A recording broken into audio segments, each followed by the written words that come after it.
Let's get straight into it. There's only one thing people are really talking about today, of course, and that's the budget. And we're asking you this question. Do you trust Labour with your money? The Chancellor will unveil her plans later. I do rather like saying her plans, I must admit. First time in history that we've been able to say that, her plans. And here she is, making the final tweaks. And we're being warned it could involve some very difficult decisions. According to reports, Rachel Reeves is looking to make tax rises and spending cuts to the value of £40 billion.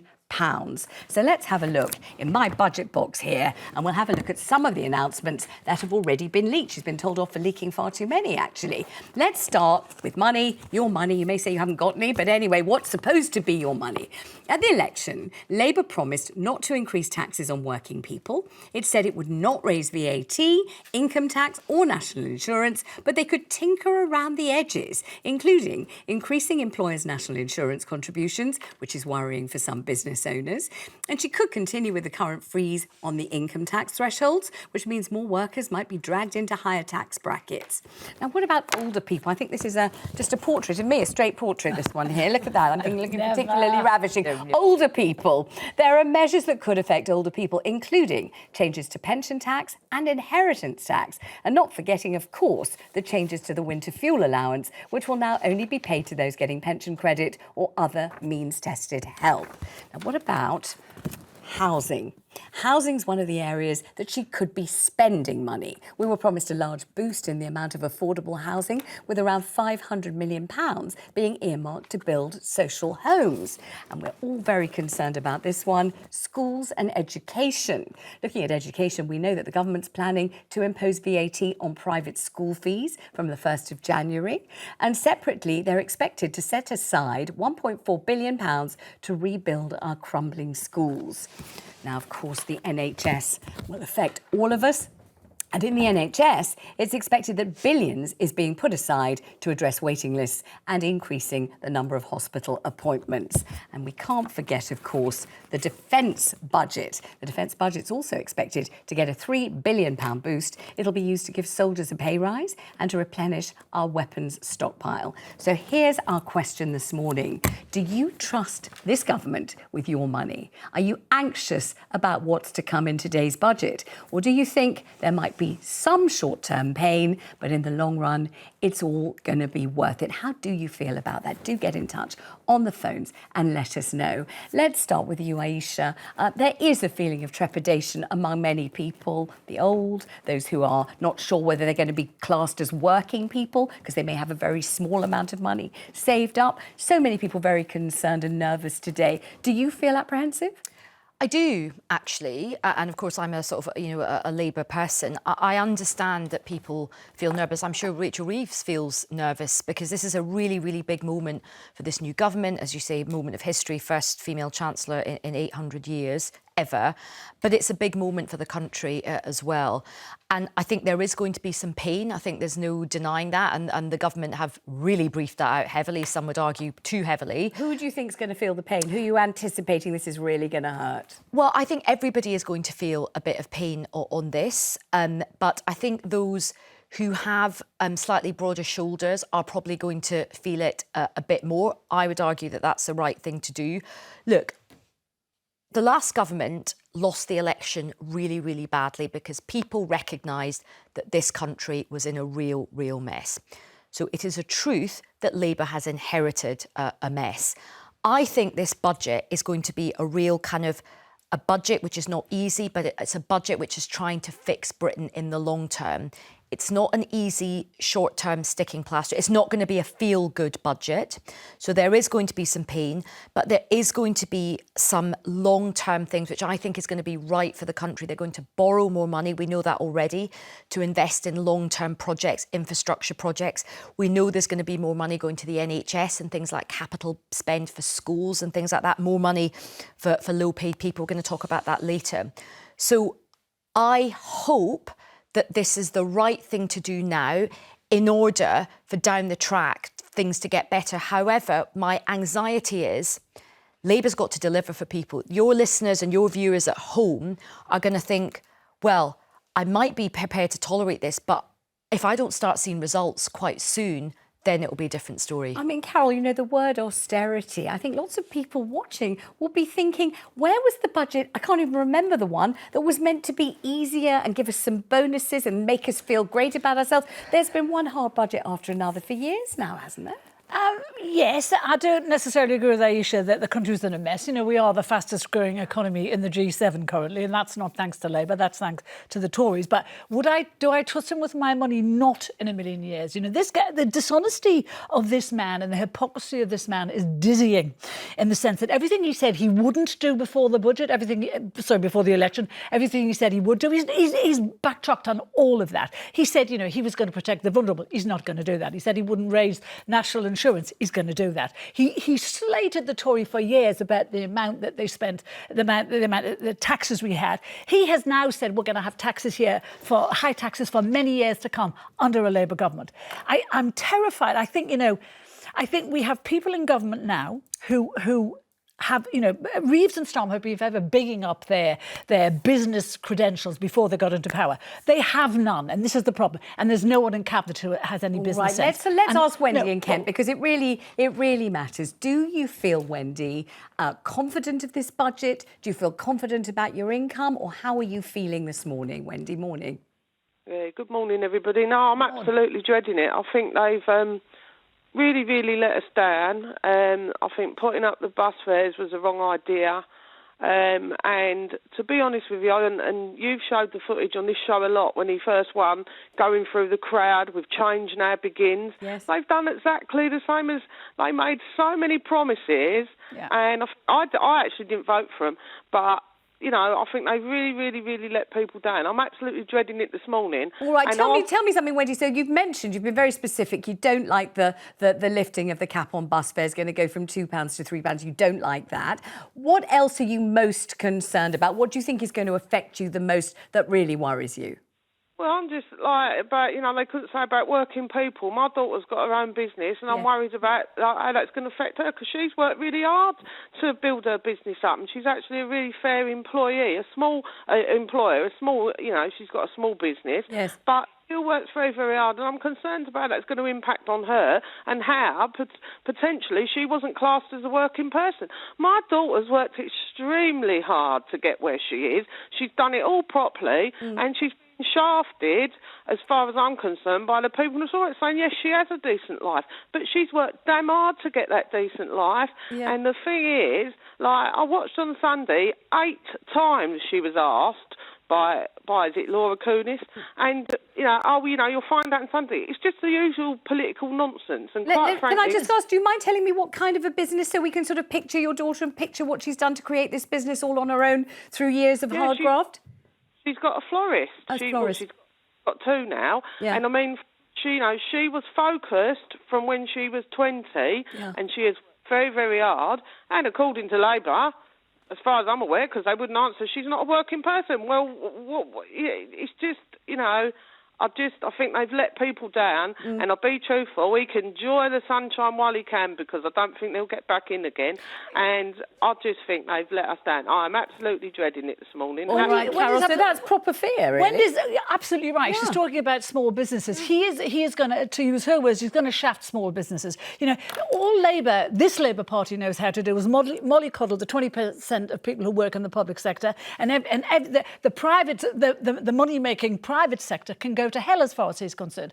I don't know how he expects he's going to get growth out of this country when he's punishing businesses the way he is, by, you know, raising the minimum wage for one thing, and for increasing the taxes and national insurance on the other. It's a crazy policy. You know, they keep on saying that we're skint, and if we're skint, why are they borrowing so much? Why are they? That's why they're borrowing so much, isn't it? Because we're skint. Because they're spending more. You know, the public sector pay hikes that they've given out recently are shocking, especially when the people in the private sector aren't getting anywhere near that. It's shameful. And people like Wendy's daughter are going to have big problems. All right, well, raising the minimum wage is going to net people about £20 a week extra, and you may be one of those people who's going to benefit enormously from that. After the break, we're going to take more of your calls on this. How do you feel ahead of today's budget? Do you share Wendy's fear? Are you anxious? Or do you think the government can be trusted to look after your cash? Do get, first of all, back to today's impending budget. We're asking,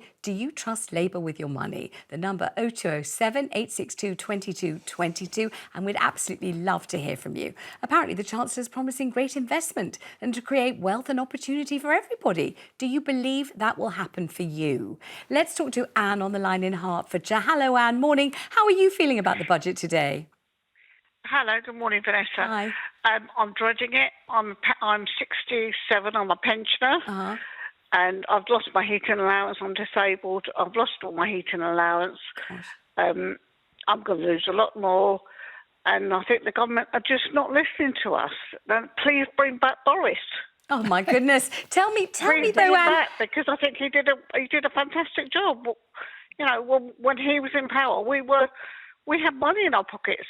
So Anne, obviously the government had a kind of cut-off point, didn't they, for the removal of the winter fuel allowance? And are you somebody who you think is just kind of just at the very, very edge where you're really going to find this incredibly difficult to withstand this winter?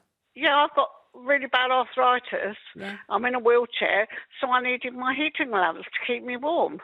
And I've lost that now, and I feel very betrayed by the Labour government. They're not listening to us. They're behaving like a load of film stars, enjoying what they're doing, and they're not taking notice of the British public. Are you concerned that it's going to hurt you in any other ways, this budget, that they might, for example, put you into a different tax bracket, or that you might just find it hard? No, because they've done. I've got twins of 28, and my daughter's going to get her wages increased. And then she's going to pay more tax. Ayesha, so she's not going to win. Let's ask you about this, because you can see, Anne's in a wheelchair. She can't exactly, generate heat in any other way. She obviously needs a heating No, I mean, on. I'm really sorry about that. I mean, this is very, very, very, very difficult. I mean, what the government has said is that they are trying to mitigate as much as they can. And I don't know your circumstances. They're trying to put people on pension credit sort of to try and access things and to try and make more allowances. I mean, I don't know your sort of circumstances, but I am really sorry. It's a very, very difficult situation. Have they said anything, Anne, about pension credit, that you could make up the the money in any other way, or has allowance? nobody discussed that with you?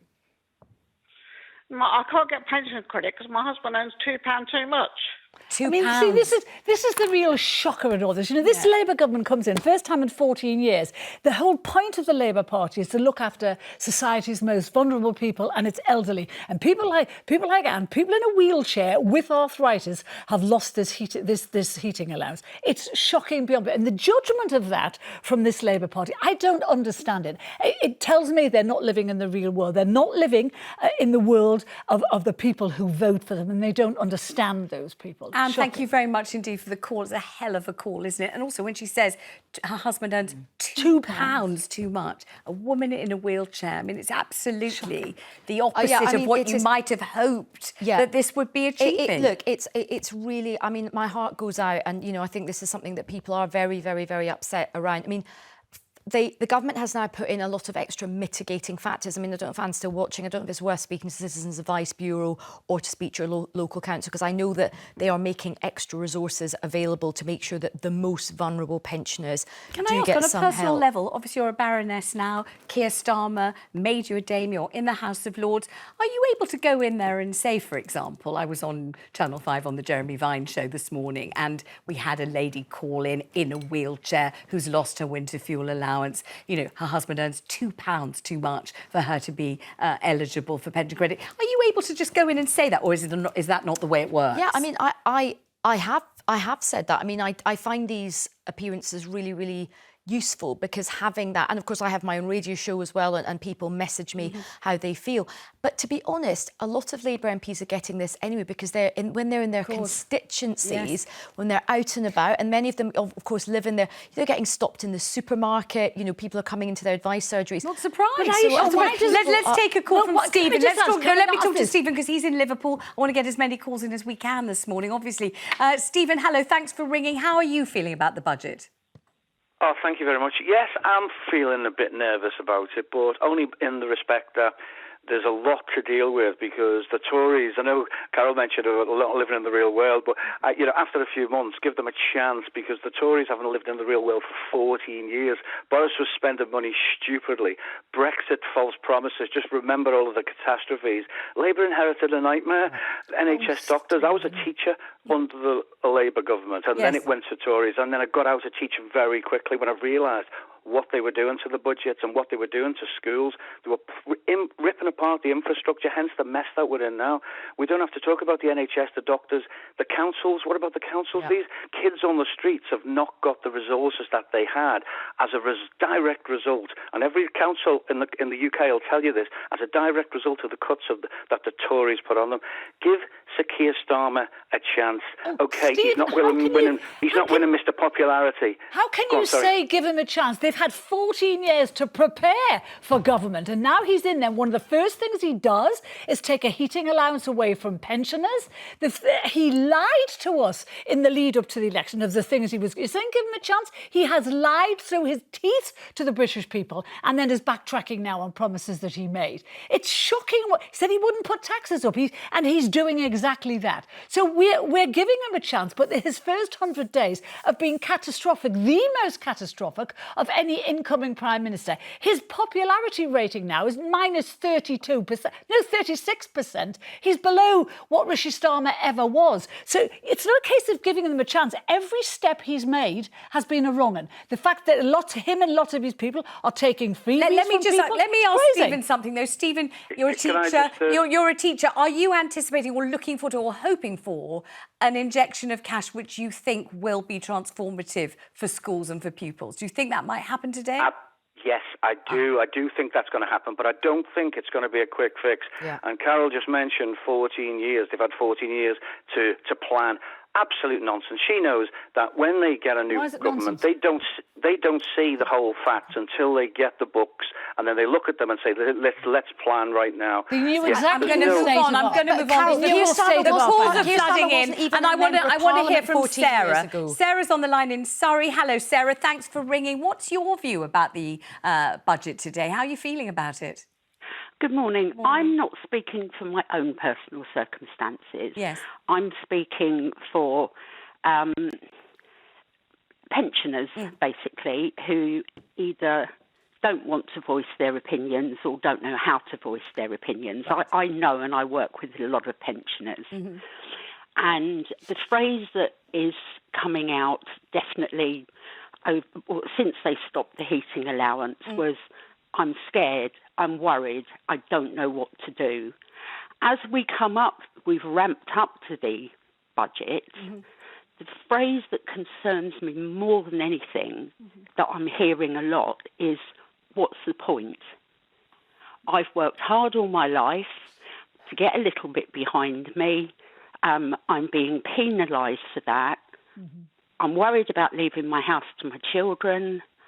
What's the point? And that, to me, tells me that they don't live in the real world. And quite honestly, I couldn't care less whether Rachel was worried about presenting her first budget, because she's not the one that's going to be counting the pennies in her purse at the end of the day. I thank you so much for ringing, Sarah, and being the mouthpiece that you feel that the people you know and care about and work with deserve. It's a real privilege to hear from you on the programme. Thank you. And I must tell you, we're inundated with calls this morning. More of your calls on today's budget. Are you feeling confident that the Chancellor will spend your money wisely? Or are you worried about tax rises? We'll go straight back to the phones. Let's talk to Pam in Hampshire. Hi, Pam. Thanks for ringing. Morning. How are you feeling?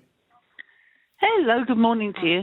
Well, I think we should put the opposite view, really, to most of the people calling. Yeah. I really think that the government and the new government, which was voted for by a huge majority, want to change the country, and they want to bring back our lovely National Health Service, look after everyone in the country, and make us more prosperous again. Mm-hmm. And we need to invest to do that. And we've all got to chip in, is how I feel about it. I know that's hard, and they know it's hard. The worst thing that they can do is hit pensioners, and they don't want to. But, they are trying to put measures in to support pensioners. I think, really, We just need to calm down. The budget hasn't happened yet. No. Listen to what she has to say. And I think it's a historic moment and an exciting moment. And let's be a bit more positive about it all. Well, I like your optimism, and I'm really pleased to hear a different view. But do you not feel that you've been stumping up in budgets for years and years? Or have you felt that they've been giving you, sweets and prizes and free turkeys at Christmas? Haven't you felt that it's all been quite swinging for many years now, and this is just more of the same? Well, I've never minded paying taxes because I think that's what we do as a society. Right. We have to pay our tax to fund public services. And the last government has thrown public services out the window, under the bus, literally. And can I just come in? It's really good to hear that perspective, Pam, because the reality is, we want it all here.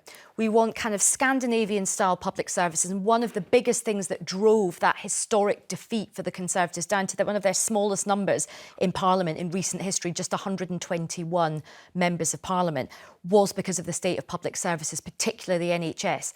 But if you do want to have kind of Scandinavian-style public services, you do need to pay more tax to get it. Now, that is an argument that nobody wants to hear, but that is a reality. And this budget was always going to be difficult. Look, the Tories would not have lost that election so badly if everybody thought the country was being run brilliantly. You couldn't get to see a doctor, you couldn't get the police to come round if you've got burgled or something like that. This new government has to fix Britain, and there's a lot of work that needs to be done. Okay, right, let's go straight to Linda, just because we've got so many calls, Carole. Linda's on the line in Kent. Hello, Linda. Thanks for ringing. How are you feeling about today's budget? Well, not a bit surprised, to be perfectly honest, Vanessa, because I just said before the election, be careful what you wish for, because I've lived under Labour governments and I've never been well off under a Labour government, always been worse off. But, I very often hear on your programme that pensioners are well off. Well, I'll tell you I'm not.